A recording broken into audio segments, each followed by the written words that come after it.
The new channel.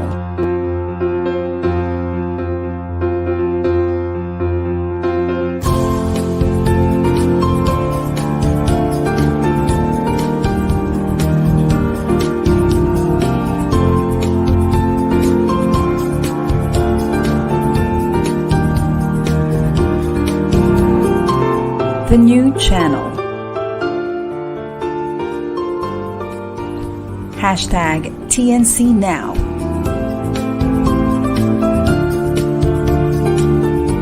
The views, opinions, and insights expressed in the following shows are those of the host, producers, guests, and viewers. They do not necessarily reflect the position of the channel. Viewer discretion is advised. Hello and welcome to TNC, the new channel. I am attorney Pol Sangalang and I'm streaming live from Quezon City. Our passion sees a community that transforms everything new. Again, good morning. It's Friday and welcome to Ask Attorney Pol on TNC.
Viewing and listening to our contents do not create any client-lawyer relationship.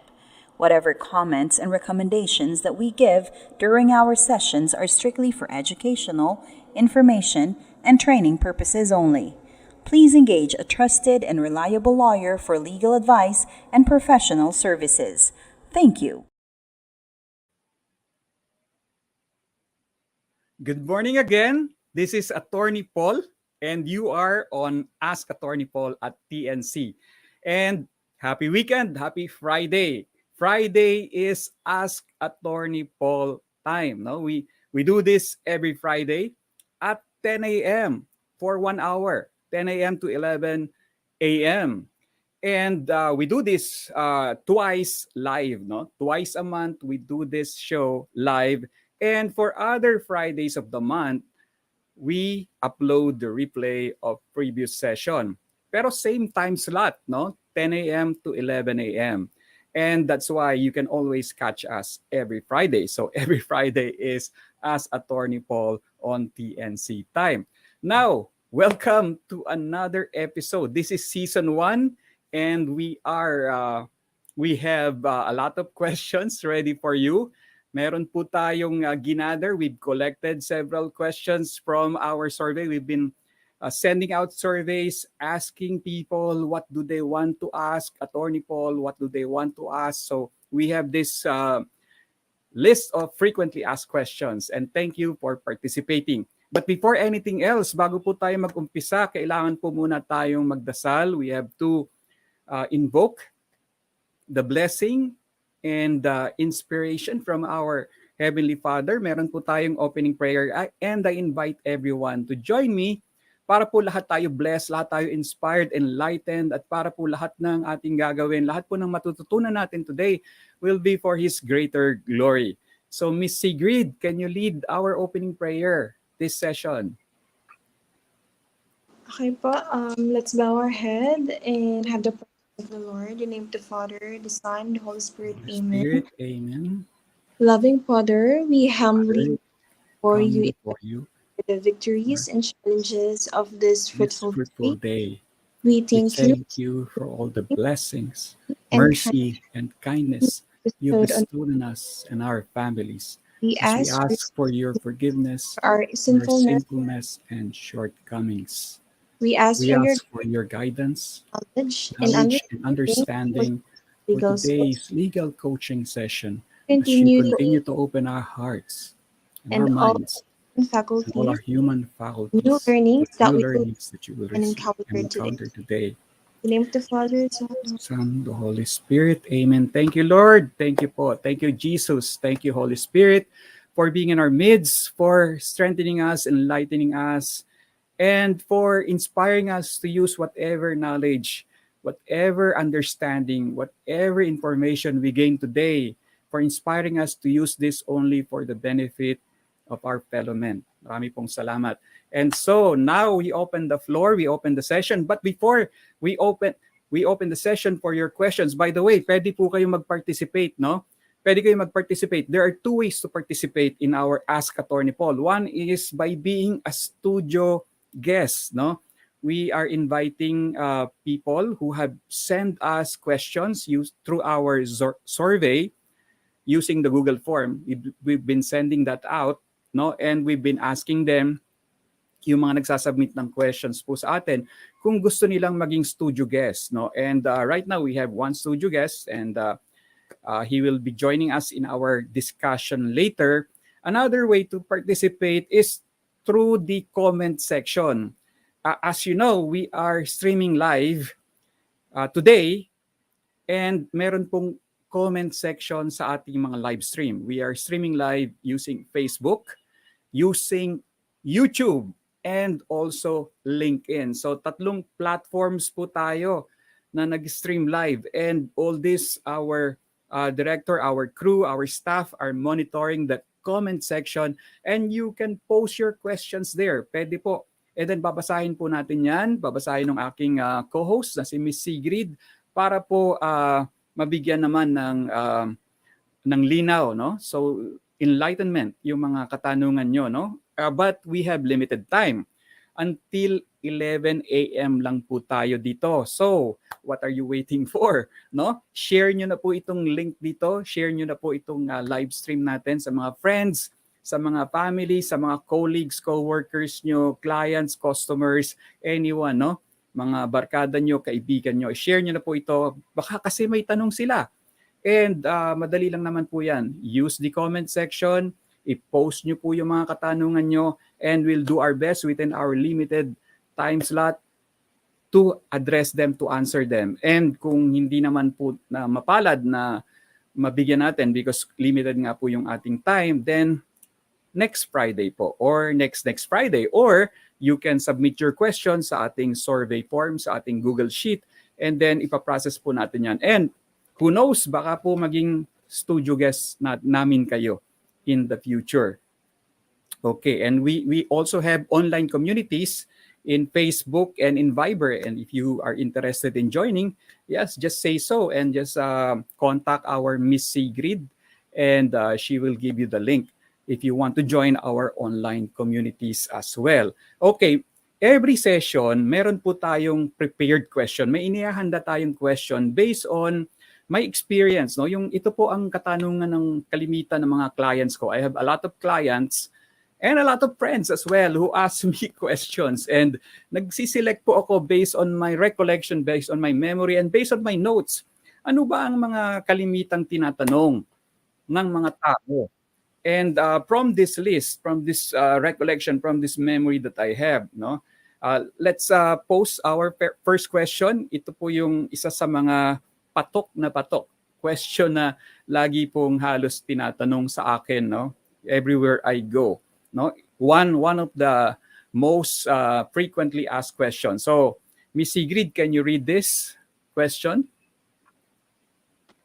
So for the first question, we have Attorney Paul.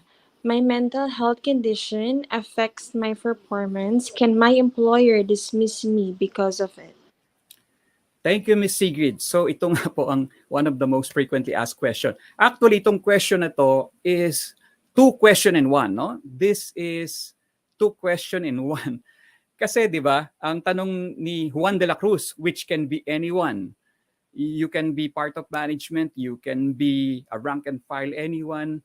As long as you're an employee, you can ask this question. Actually, dalawang tinatanong niya dito.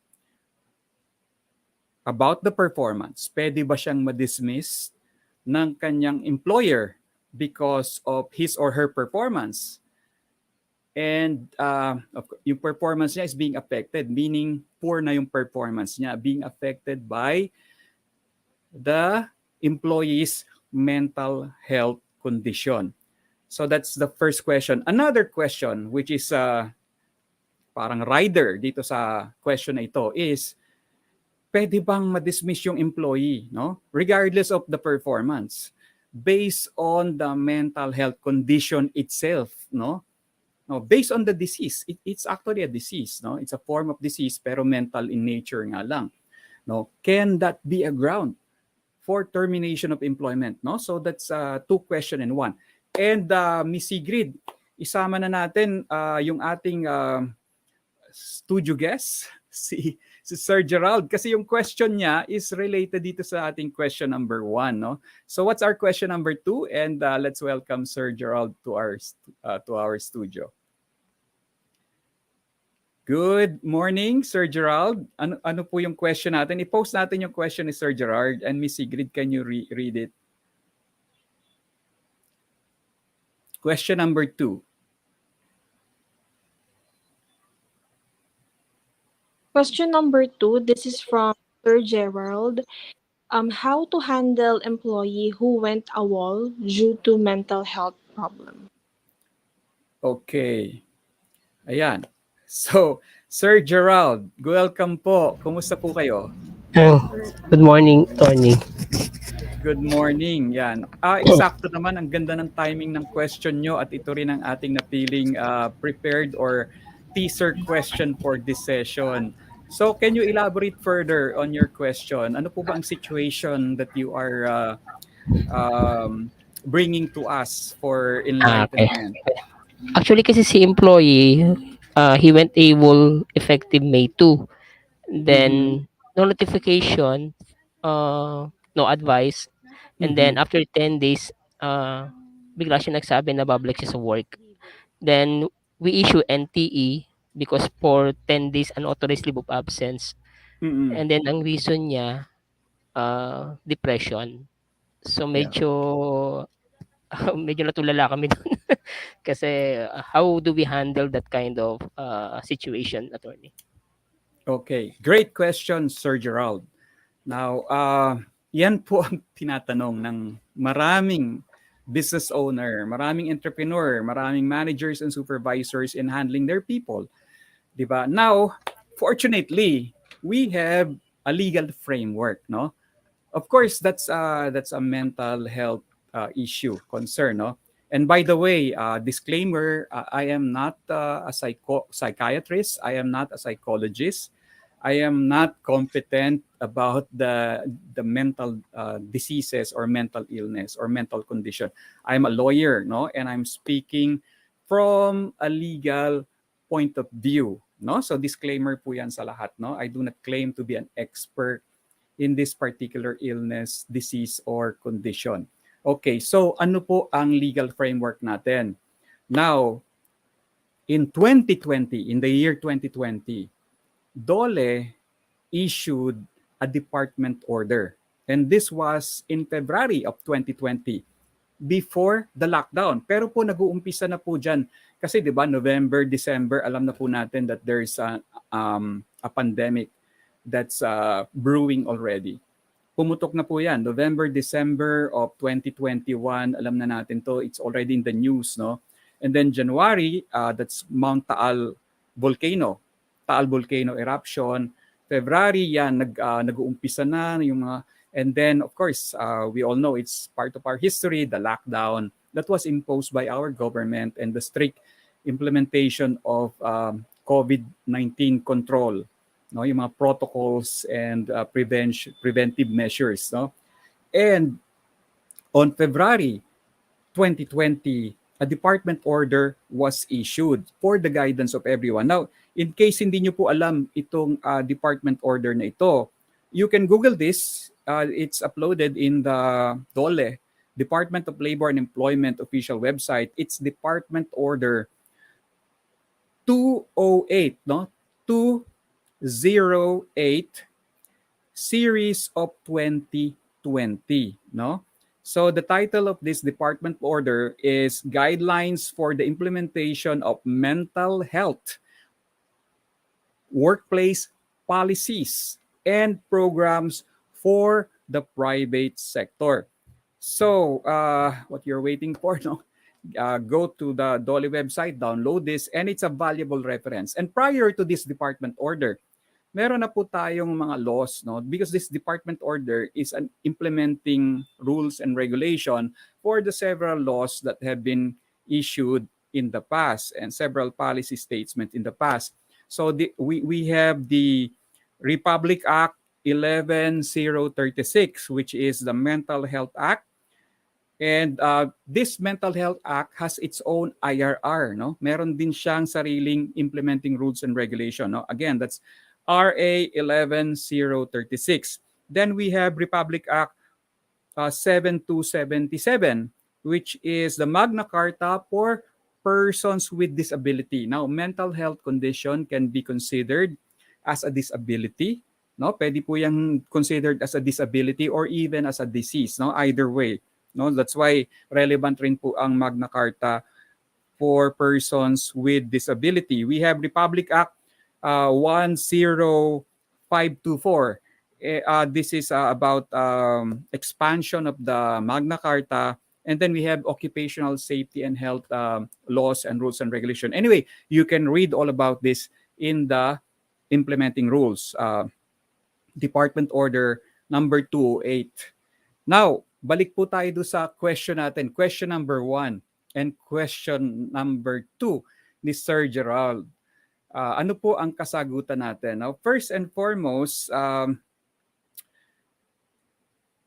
based on the policy, no, and the laws that we have in place, number 1 consideration is that bawal po, prohibited ang discrimination, no? Undue and unlawful discrimination against persons that are suffering from mental illness, no, from mental condition is prohibited po yan, no? Bawal po, no? So that's the number 1 policy of the state, of the government. Bawal ang unlawful or undue discrimination, no? So we should not discriminate. However, no, the policy also provides protection, no, for the employer and the co-workers as well as the general public. No? It's a balancing act. You have to balance the interests, the rights, the welfare of all the parties involved, no? Hindi lang the person who has the mental illness or the mental condition, but also the employer, no? Kailangan pong balanse. Kailangan babalansehin po natin, titimbangin natin, and we cannot uphold one person at the expense of another party, no? So, yung what is fair and reasonable? Because if the mental condition is affecting work, affecting business, affecting the employer, or even affecting co-workers or co-employees, or affecting clients and customer, of course, hindi naman po maganda na at the expense of their rights and of their welfare, we forget everything at tutukan na lang natin yung person with a mental health illness or condition. So it's a balancing act, in other words, no? It's a balancing act, and that's the policy of the state.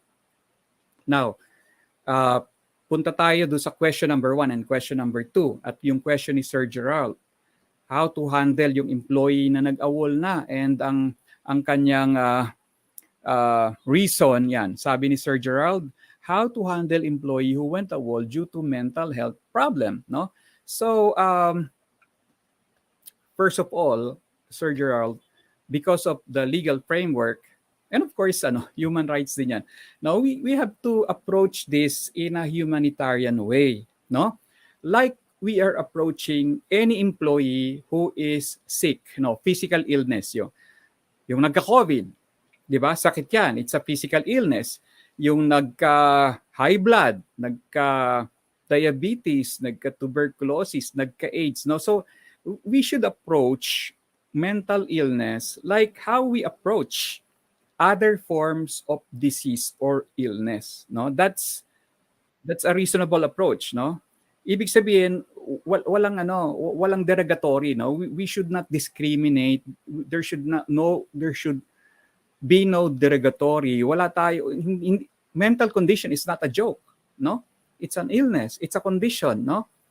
Much like kung ang isang tao nagka-influenza, nagka-flu or nagka-COVID-19 illness, no? So we have to approach. If you have a sickness policy or an illness policy, that's what you have to apply. No, you have to consider that the employee is sick, and however you handle sick employee should be the same way you handle a person with a mental condition. So, of course, i-assess natin, no? I-determine natin kung totoo ba, no? Kasi alam naman natin may mga tinatawag tayong malinggiring, no? Yung they say, they claim, no, they allege that they are sick, but in reality hindi naman, no, wala naman sakit.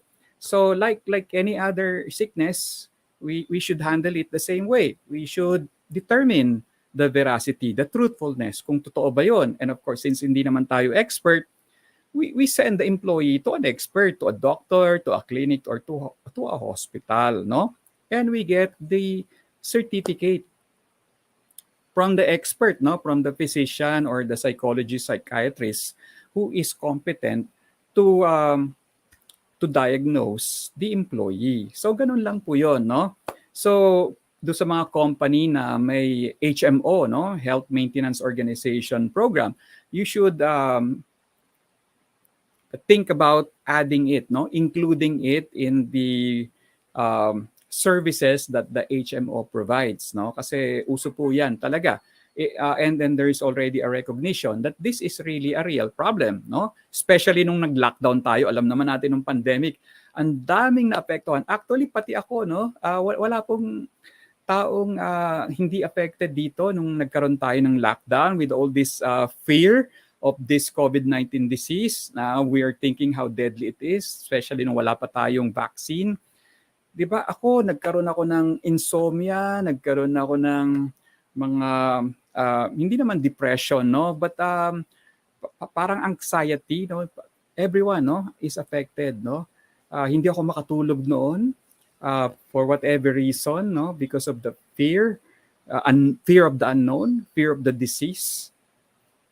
'Di ba? So we were all affected. So and it's a mental condition that everyone has gone through. Kaya nga, 'di ba, we tried to help out each other, we tried to, 'di ba, support each other. So in the same way, kahit po wala ng pandemic, kahit na nag-reopen ang economy, and even though on-site na ang mga karamihan ng mga work natin, no, it should not stop the way we support each other during the lockdowns. Dapat po tuloy-tuloy yan. And that is the main message of the Department Order 208 issued by DOLE.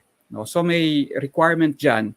It is a requirement. It is mandatory for all companies, for all establishments, for all employers to incorporate a mental health policy in all their company policies. No?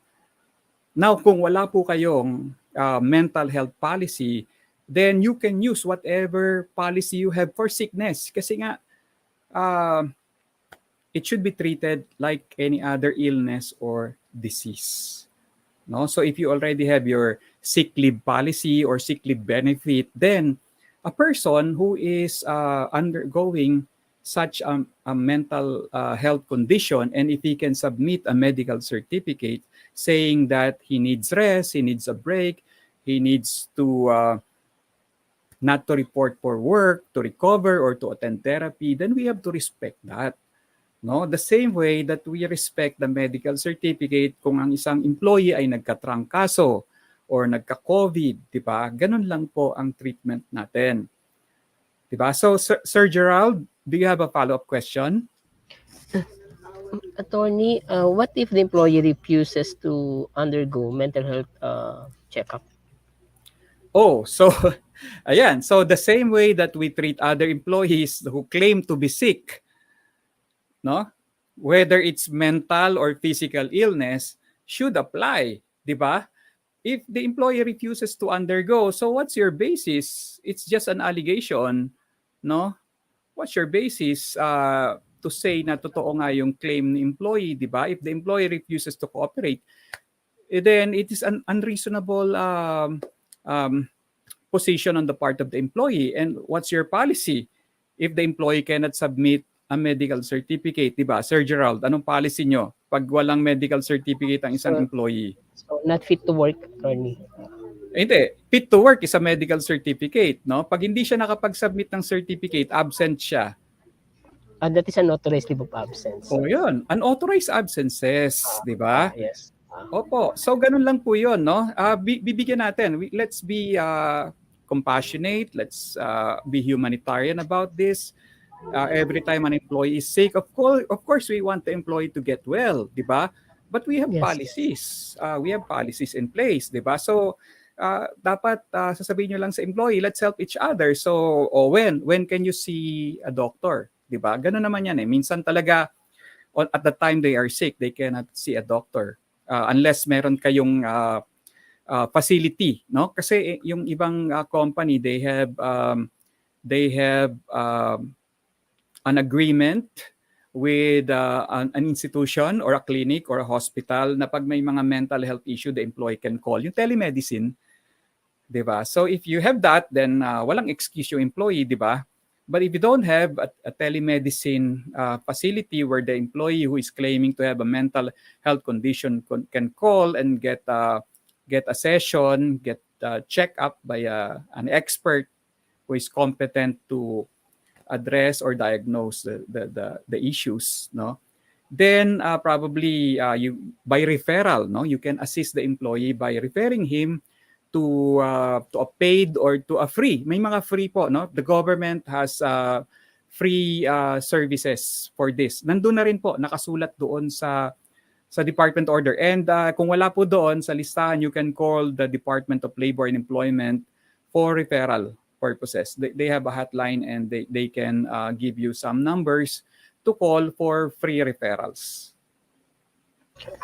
Thank you, attorney. Okay, meron pa pong question regarding this? Sa akin, Follow attorney, up? I'm good. I'm good. Okay. Thank you. Okay. Thank you, Sir Gerald. Now, balik tayo doon sa first question natin, Miss Sigrid, no? Kasi merong related doon, no? So, expand natin yung ating explanation doon sa first question. Can we get back our first question? Yung slide. Question number 1 slide. Ayan. Ladies and gentlemen, this question number 1 is actually 2 questions in 1, no? Ano po ito? Buy one, take one question. So, basahin natin, i-analyze natin. Sabi niya, Attorney Paul, my mental health condition affects my performance. In short, yung performance niya is becoming poor, no? Poor. Hindi na maganda yung kanyang performance, whether attendance, whether quality ng performance niya. In short, affected ng kanyang mental health condition. So ang tanong niya, can my employer dismiss me because of this? Now, because of this, question mark, ano yun? Can the employer dismiss the employee because of the performance, the poor performance? That's the first question. And can the employer dismiss the employee based on the mental health condition? That's a separate question. Kaya nga, 2 question in 1 po yan. Punta muna tayo sa first question. Performance. Can an employer dismiss an employee who is performing poorly? At ang excuse or justification of the employee for the poor performance is, Ma'am, sir, kasi po I have a mental condition. I have undergoing this therapy. I'm having symptoms like depression, anxiety, insomnia, and other symptoms, no? So that's why I cannot perform well. So yun yung kanyang excuse. 'Di ba? Usually may ano yan eh, may feedback, no? You give the feedback to the employee, o bakit you're not performing well? What's happening to you? How are you, 'di ba? So ito ang excuse ng employee. Pagdating naman ng evaluation, pagdating ng mga feedback, bagsak, no? Failed, needs improvement, no? Ang kanyang performance appraisal. So how do we handle that? Can an employee be dismissed? Can an employee be terminated because of that, given that the employee already informed the employer na meron siyang health condition? The answer is yes. No, yes. However, there are certain guidelines and there are certain parameters, no? Ang sinasabi ko lang, posible, no? Possibly. But we have to do it within the legal framework of Philippine labor law. No? Everyone knows that under our labor law, we have security of tenure. No? That's a right. That's a constitutional right enjoyed by all employees. Merong security of tenure. So ano po ang sinasabi dyan sa security of tenure? An employee cannot be dismissed. Hindi po tayo pwedeng mag-terminate ng employee unless there is just or authorized cause. What are just causes? Just causes are reasons attributable to the employee. No? Just causes includes serious misconduct, willful disobedience, fraud, willful breach of trust, crime committed against the employer, gross and habitual neglect of duty. So these are causes, just causes are grounds that are serious in nature, no? Serious to the point that they are tantamount to committing a crime against the employer. And because of the seriousness, the gravity, the magnitude of the offense committed by the employee, the security of tenure will not protect the employee anymore. No? And the employee may be dismissed by the employer because of the seriousness, the gravity of the offense that he has committed. That is just cause. Now, on the other hand, what's the other valid ground? We have authorized causes. Now, authorized causes naman are reasons or grounds, justifications that are not attributable to the employee. Wala pong offense or violation or poor performance na ginagawa ang isang employee, but just the same, the employee can be terminated for valid reasons. And among these reasons are economic reasons, financial reasons, technological reasons, and even disease, no? Serious disease or illness as a reason. So these are situations na walang kasalanan, no? Walang wrongdoing, walang violation, walang offense, walang poor performance sa isang employee. However, because of economic or financial reason, the employer is facing possible closure, possible insolvency, bankruptcy, no, losses, financial reverses that allows him, no, because it's reasonable naman for the business to survive, no, to lay off people. So people are being sacrificed for the sake of the continuity, the survival of the business. So that's called retrenchment to prevent losses. Another reason is redundancy, wherein for purposes of efficiency and sustainability, better profit, better delivery and operation, no? The company abolishes certain positions, certain jobs because they are excess, they are not needed, no? They are not needed for in the new organizational structure that the company has to become more efficient and sustainable and profitable, so feasible, no? So syempre lahat ng businesses wants to be feasible, sustainable, and profitable. And if the position is no longer necessary to attain the business objective, then it can be abolished. And unfortunately, employees who are occupying this abolished position may be laid off because they're no longer needed by the business. So these are some of the reasons, no? So kahit walang kasalanan si employee, if there is a valid authorized cause, they can be laid off. Now balik po tayo dito. Performance. Is performance a just cause? Is performance unauthorized cause. Now, if we go by the labor code, if we look at the list, no, performance is not listed. Hindi po siya listed. Wala po siya dyan sa listahan ng mga uh, just causes and authorized cause. Now, you may be surprised, no? But poor performance is not a just cause. Poor performance in itself is not a just cause for the valid termination of employment. However, pwede po siya, no, the closest that we can find in the labor code is gross and habitual neglect of duty. Now, if an employee has a duty and he is neglecting the duty habitually, ibig sabihin frequently, not just once, not just twice, not just thrice, but many times, and the effect of that habitual neglect of duty is serious already. It's gross, it's serious. No, the effect, the impact, the harm that it is causing on the employer, on the employees, co-employees, on the business, on the operation is already serious. Then it can be a valid reason for the dismissal of that employee. Okay, so ano ba ang duty? All employee, duty. May duty po lahat ng employee to show up, to attend, di ba, and to work. That's basic duty of all employees, no? To be punctual, to be present at work, to deliver, to render services, that's a duty. That's a basic duty of all employees. If you are being absent, if you are being late all the time, if you are being delayed, if you're not rendering your duty, that's a neglect of duty. And if you're doing that habitually, frequently, repeatedly, then that's an element. Pwede po magamit yan. And if the impact, if the consequences of this neglect of duty, this habitual neglect of duty is already serious, and it's really harming the employer already, then it is now a just cause. No, so yung sinabi kanina ni Sir Gerald, no, a whole several days hindi nagpakita, hindi nag-show up, no call, no show.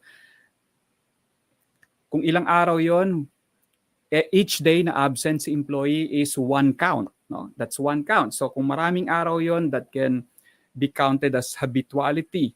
No? And if the impact of that no call, no show and absences, no, and non-delivery of services is serious, then it can fall under gross and habitual neglect of duty. Pwede po yan magamit against the employee. Now, what about the excuse of the employee?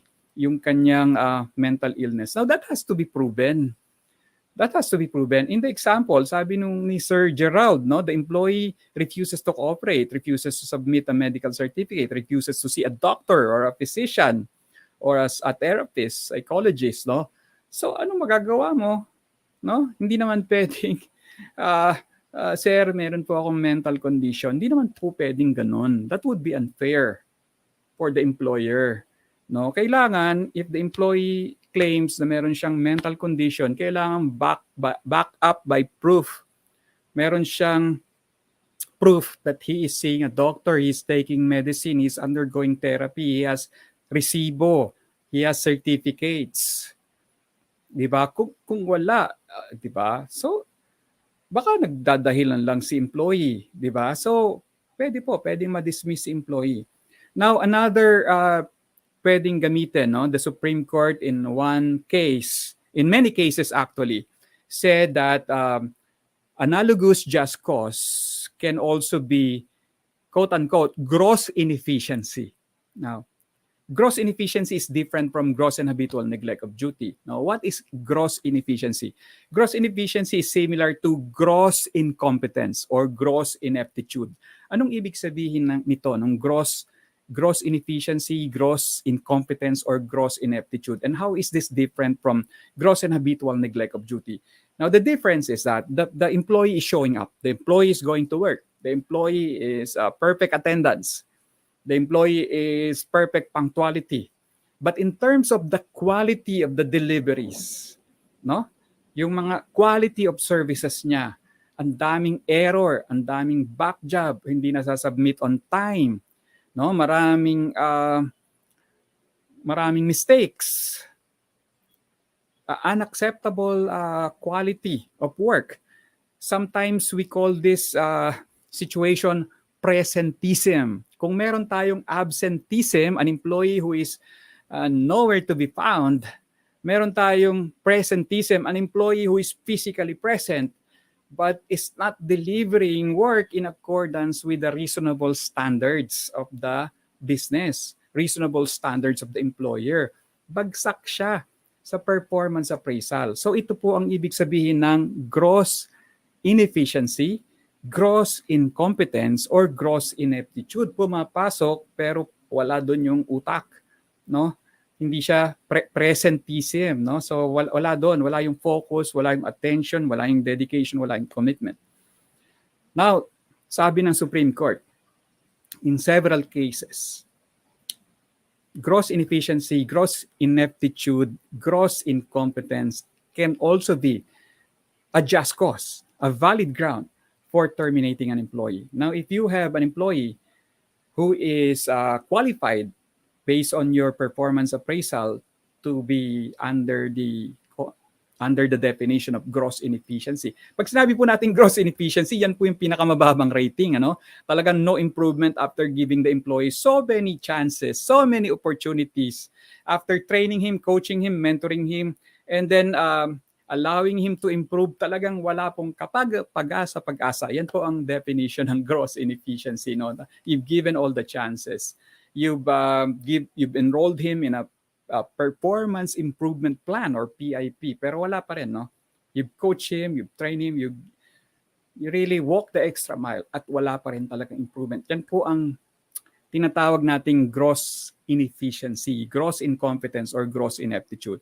At pag nandun na po tayo sa point na yon that we did everything to support the employee, of course, no one can blame the employer if the employer would let go the employee. And that's considered as a just cause according to the Supreme Court, no? Okay, so ngayon, what if sabi ng employee, meron po akong mental health eh. May mental health condition ako eh. So again, we have to give the employee due process. The employee has to prove that he really has such a condition. Without proof, it's merely allegation, no? Pag hindi na substantiate ng employee yung kanyang defense, of course, ano pa ang pwedeng gawin employer? The employer has the prerogative to dismiss the employee. Now, ano naman ang gagawin ng employer if the employee can produce evidence, can produce proof that he's taking medicine, he's seeing a doctor, a physician, na totoo talaga, may condition siya. Now, balik tayo dito sa Department Order number 208, no? May policy po diyan, no? There's a win-win solution, there's a win-win approach to this situation wherein balancing the interests of both the employer and the employee, there is a possibility of a win-win situation, no? Basahin po natin 'yon. Nandun po the key to addressing that kind of situation wherein the employee can really prove na meron siyang mental health condition is in the Department Order 208-20, no? And one of the possible solution is of course giving the employee a medical leave, no, for therapy purposes, or putting the employee or transferring him, reassigning him to another position. So there are many, no, many creative solution to the situation. So, yan po, no? Kasi magbibigay naman yun. And of course, another is you need to get a medical expert to be part of the solution. The medical expert will have to issue a fit to work, no? Eh kung walang fit to work, di ba, we cannot force the employee to work. So, we need to have a medical expert for that particular illness to check the employee and determine fit to work, and kung fit to work, what are the works? What are the jobs? What are the activities or services that the employee can do? No, and find a compromise. Now, if the employee has to become part-time because of this, then that's another solution, no? That's another solution. So in other words, both parties, both the employer and employee must work together to find a common ground, a common solution. Why? Because we have security of tenure. No, we have to We have to respect what the law says, that the employee um, who is undergoing a condition like this has to be treated humanely and in consideration of his situation, condition, and also taking consideration his rights under the law, right to due process, right to security of tenure. However, also recognizing the right of the employer to have an efficient, well-oiled, no, streamlined organization that can deliver the expectations of its customers and clients. Importante rin po yon, no? So, kailangan pong makahanap tayo ng middle ground dyan. Okay. Now, about illness. What if the mental illness of the employee is really such to the extent na talagang impossible na, no? Wala na talaga, hindi na walang maihanap na solution, no? Walang middle ground. So under the labor code, we have Article 299 of the labor code, of the renumbered labor code, Article 299 of the renumbered labor code, that allows employer to terminate the employment of an employee who has a disease that is incurable for a period of 6 months, even though there is adequate medical treatment, no? Again, kailangan po na itong disease na ito cannot be cured, unable to be cured, even with adequate medical treatment, therapy, hindi po pwedeng mapagaling within a period of 6 months, no? And there must be a medical certificate certifying to this. And that the continued employment of that employee is prejudicial to the employee's health, no? Hindi siya fit to work. Hindi siya fit to work.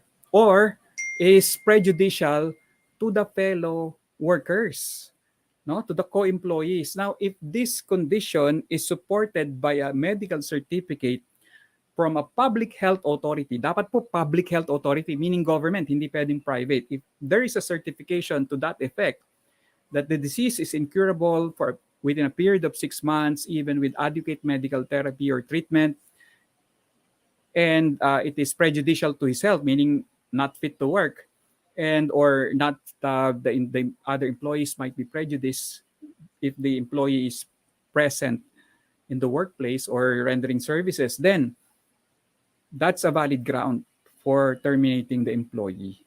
Pwede po yun, no? So there's a decision rendered by the Supreme Court. It's the decision in Dioferio versus Intel Technology, a 2014 case wherein the Mr. Dioferio is suffering from a mental illness, no? Meron siyang mental condition, he's seeing a therapist, he's seeing a psychiatrist, and may medical certificate to that effect. And because of that, the Supreme Court declared that the termination of Mr. Dioferio, who has a mental illness, is a valid termination. No, there is no illegal dismissal. No, so try to read that case, Dioferio versus Intel Technology, a 2014 decision of the Supreme Court, wherein the Supreme Court allowed Intel Technology, the employer, to terminate the employment of Mr. Dioferio on account of his mental illness. Okay. Miss Sigrid, punta naman tayo sa next question. Or baka may mga questions tayo from the audience, from our participants. Check muna natin, Miss Sigrid. Let's Yes, sir. entertain. Meron po. Ito po yung related na nakita ko. Sabi niya po is from Telay Bangkales. Attorney, question. If ang employee is napatunayan na may mental problem and yung workload niya is makaka-apekto and makakapagpalala sa mental problem niya and gusto na lang ni employee mag-resign, need pa ba niya mag-render ng 30 days notice rules? Well, ganito po yan. So ang question is about the 30 days. Yung pong 30 days na notice requirement prior to the effectivity of the resignation of an employee, that is a right of the employer. Karapatan po yan ng employer. That is there for the protection of the employer so that the employer will not suffer from the effects of an immediate resignation, di ba? Ang hirap po na bigla na lang aalis ang isang employee kasi 'Di ba ang hirap, no? Hindi lang po ang employer ang mahihirapan diyan, also the co-employees who will be left behind. Hindi lang po sila, hindi lang yung mga co-employees, also the clients and the customers. So ang dami pong maapektuhan niya, not only the business, but also the co-employees and the clients and the customers. So to prevent this disruption of the services, the business, and the operation of the employer, the labor code sees to it that there's a 30-day turnover period or a 30-day notice period. Now, this is a right granted to employers. No? And therefore, the employer can waive the right. The employer can say, I'm not going to require the 30-day notice or and turnover period anymore. Pwede na yan. You can resign today. No? From the time that the resignation letter was submitted, depending on the circumstances, if the employer feels na kaya naman ng business, okay, no need for 30 days. You can go today. It's going to be effective today. Pwede po yan. The employer can waive the right. The employer can also shorten the period. Let's say 5 days, 1 week, no? Or 15 days na lang. That's within the management prerogative. Karapatan po ng employer yan, no? Na i-assess yung situation kung kailangan niya. Kung kailangan pa niya yung 30 days. So, yan po, no? So, tingnan niyo po. So, if the employer feels kaya naman niyang kayanin, no? Despite the immediate resignation of the employee, then so be it. Allow the employee to take leave immediately. Okay. Next question, Miss Sigrid. Yung next po dito is, mandated po ba na merong mental health policy ang company from Sam? Yes. Yes, Sam. Required po yan. Get a hold of Department Order 208. No? Meron pong mga provisions doon. Actually, yung Department Order 208, it's actually spoon feeding. Yun mismo, yung Department Order 208, you can just paraphrase it and you can use Department Order 208 as your company policy. Kung nahirapan po kayong mag-draft ng company policy, pwede you can just paraphrase the Department Order 208 and dagdagan nyo na lang and integrate it in your sickness policy, your sickness whatever policy you have regarding illness already. And that's it, no? Madali lang po. Pero required po, mandatory. It's because the law requires it.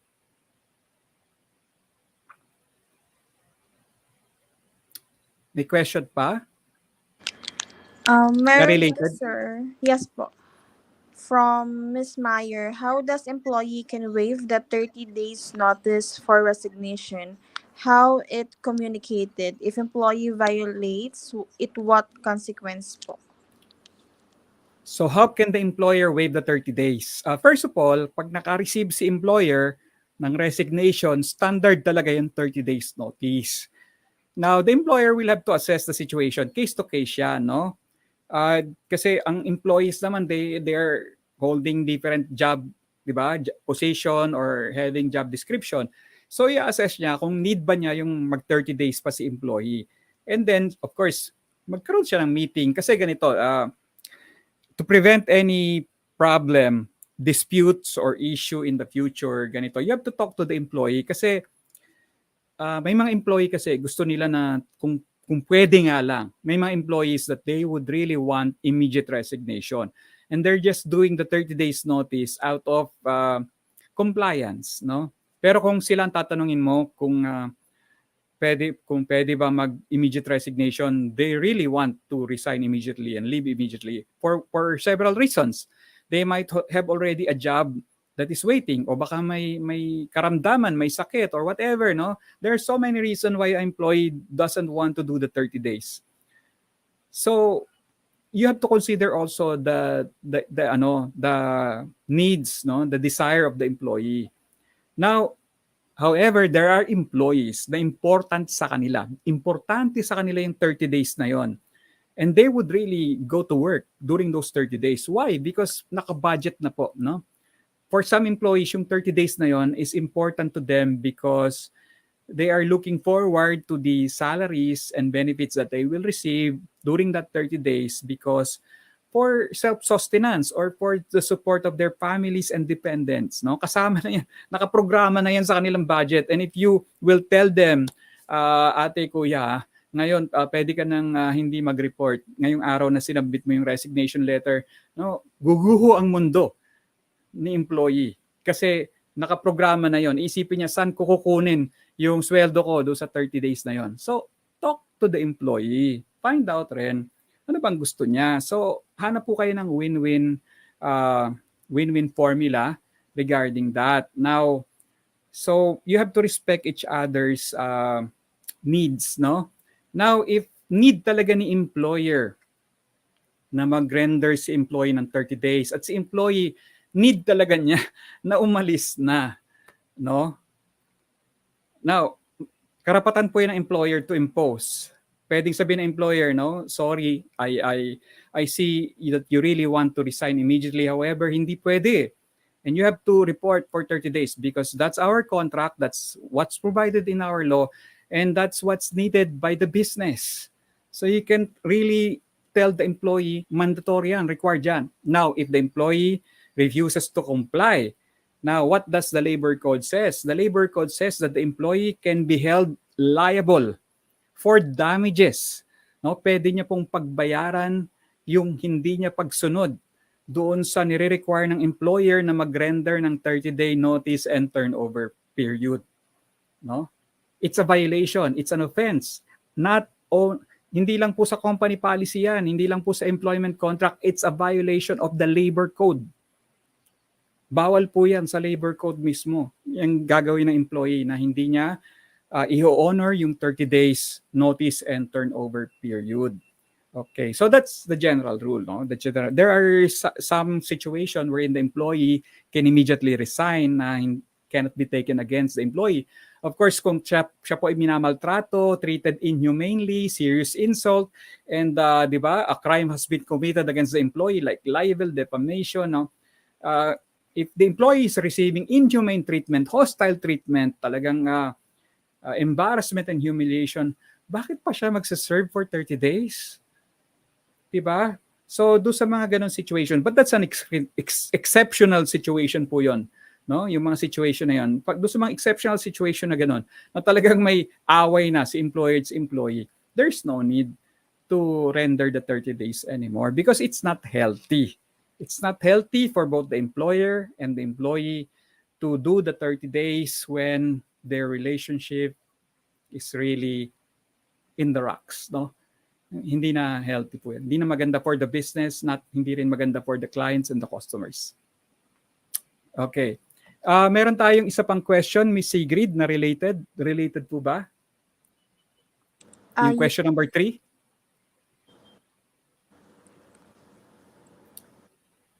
Time check, it's already 10:58. Sige, Miss Sigrid, yung question number 3 natin, I think ano rin yata yun? Apo. Mental health related. Yung slides po, ma'am, ano po.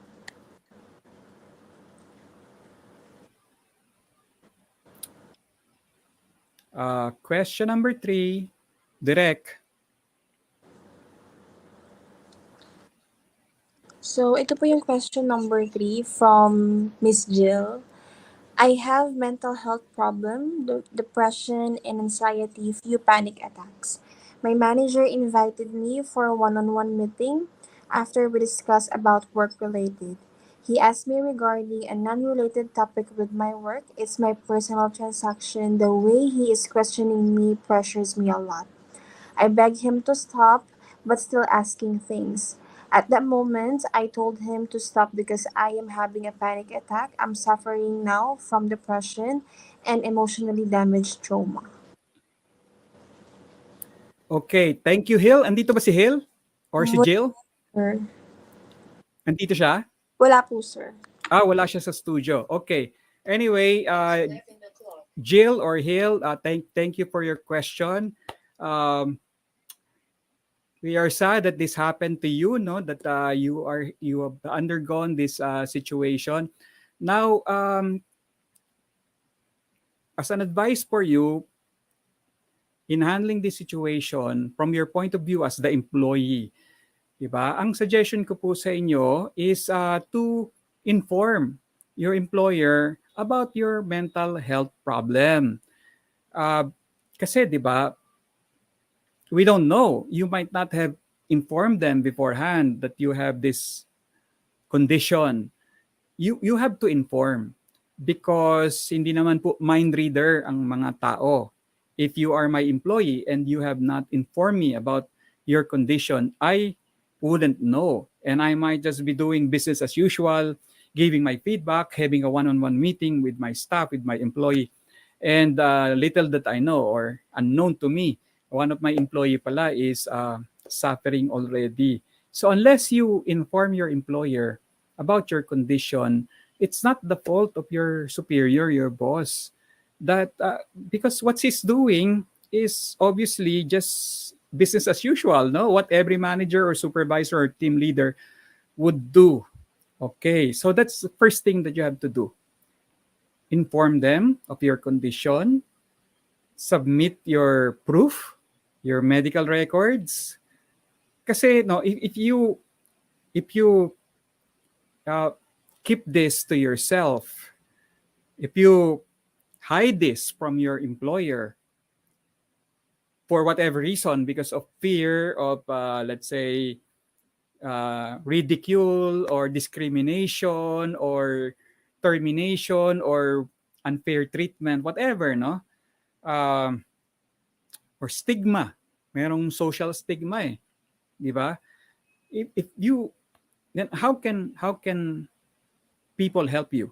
How can your boss, how can your company help you? So that's why meron nga pong Department Order 208. It's not only for employers, it's also for employees who are having this mental condition because some of them are hiding it, tinatago po nila, no?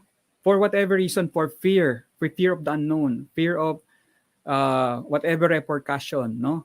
So, ito po ang maganda nito kasi there is a law protecting you.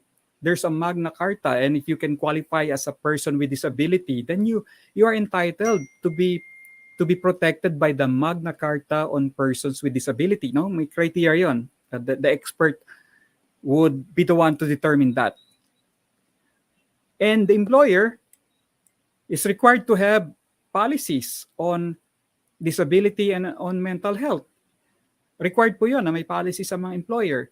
And so, with such a protection on your condition, do not, wag po kayong matakot, no? It's better that you disclose. Now, if you've already disclosed and your employer knows and you're not being treated properly or fairly in accordance with the law and the rules and regulation, well, that's another matter. Diba? That's another matter.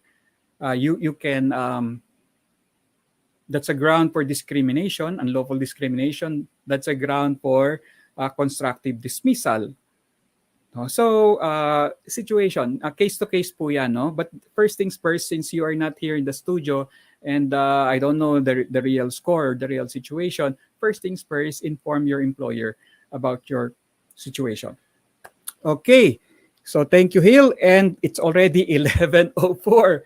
1 hour lang po tayo dito. So tapos na po ang programa natin. Pero pwede bang pahirit pa na ano, gusto ko, kung tutuusin, gusto ko lahat ng question ma-address natin. However, ganito po, no? I invite you to be part of our online communities. Yung question nyo po, you can send it through Miss Sigrid, through dito sa chat window. Miss Sigrid will send you a message, private PM, private message, or direct message on how your questions can be entertained, no? There's a way, no? Don't lose hope na wala na po tayong oras. May paraan po para masagot natin yung mga questions nyo. So, okay, so nagpapaalam na po tayo. But before that, I'd like to thank one of our sponsors, no? Kung nagtataka yung iba, bakit daw ako may energy, Attorney Paul? Bakit you're so full of energy? Hindi ka napapagod sa mga ginagawa mo? Well, I've been taking Barley Max for about a month now, no? Sponsored to our show. Barley Max, it's barley grass, organic barley grass, and I'm taking it every day. And they provide me with fiber and other nutrients, so that keeps me going. And also, they are the maker of a vitamin C, which is eye zinc. And I'm taking eye zinc every day. Because of that, I think that's one of the reasons kung bakit hindi po ako nagkakasakit nowadays. No? So I've been taking these supplements, these vitamins for over a month now, and hindi pa po ako nagkakasakit. So that says something good about this product. And thank you for the maker of Barley Max and iZinc, Sante International. Marami pong salamat sa inyo for sponsoring this show. And of course, maraming salamat sa ating mga viewers, sa mga nagpadala ng questions natin kay Miss Sigrid and to TNC, the new channel. Thank you. See you. See you next session. Bye.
Viewing and listening to our contents do not create any client-lawyer relationship. Whatever comments and recommendations that we give during our sessions are strictly for educational, information, and training purposes only.